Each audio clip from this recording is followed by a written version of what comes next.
The title of the show, The Gluten Free Lie, got a lot of people riled up, and some people thought that the whole gluten-free thing was a scam based on the title of the show. But tell us, you kind of already did, but tell us what the gluten-free lie really is.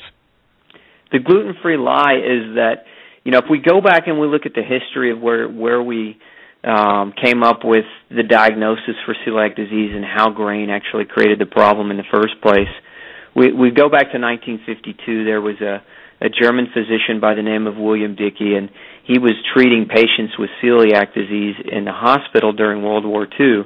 And back then, of course, this is before we knew what caused celiac disease. And what he found was when the war started, there was no grain available to the children in the hospital.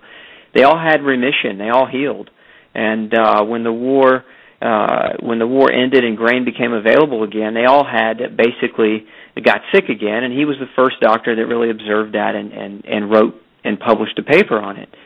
And the staple grains in that region of the world are wheat, barley, rye, and oats. And so, the kind of commonality with what most people call gluten-free is that wheat, barley, rye, and sometimes oats, and sometimes you'll see gluten-free oats in the grocery store. You'll hear people talk about because they were grown in France and because they're not cross-contaminated or whatever the case might be that they're actually gluten-free.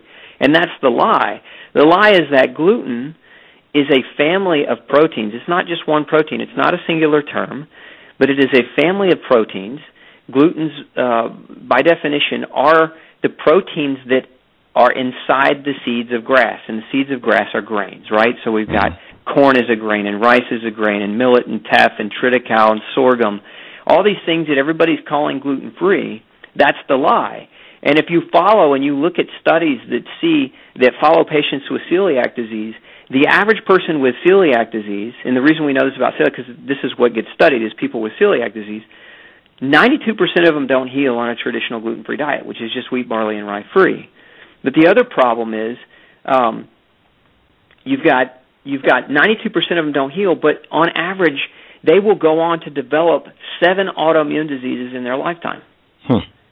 And so if you take those statistics, which to me are quite alarming, and you say, okay, well, if going wheat, barley, and rye-free were the answer, then these people should get better, right?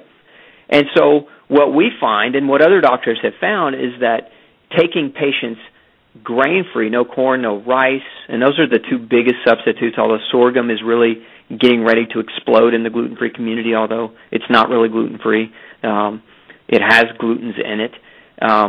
It's just that they're not considered the traditional gluten. The original gluten discovered in 1952, which is called alpha-gliadin, was discovered on a study done in only 10 patients, and that's kind of what everybody's stuck to. And so the crazy thing about it, Sean, is that I can pull out at least 25 research studies where we studied the glutens in corn and we studied the glutens in other so-called safe grains, and they show damage every time we study them. And some people's argument is, well, it's because in the study the grain itself was cross-contaminated, like the corn was cross-contaminated with wheat, and that's why it showed damage. But the reality of the matter is it doesn't matter whether it might have been cross-contaminated with wheat or not, because you're buying products on the market that are cross-contaminated 41% of the time. So you're playing nutritional roulette every time you buy a packaged quote-unquote gluten-free product that's corn or rice or some other grain-based, because not only do you run the risk for cross-contamination, but there are other glutens in these products that don't get the respect they deserve.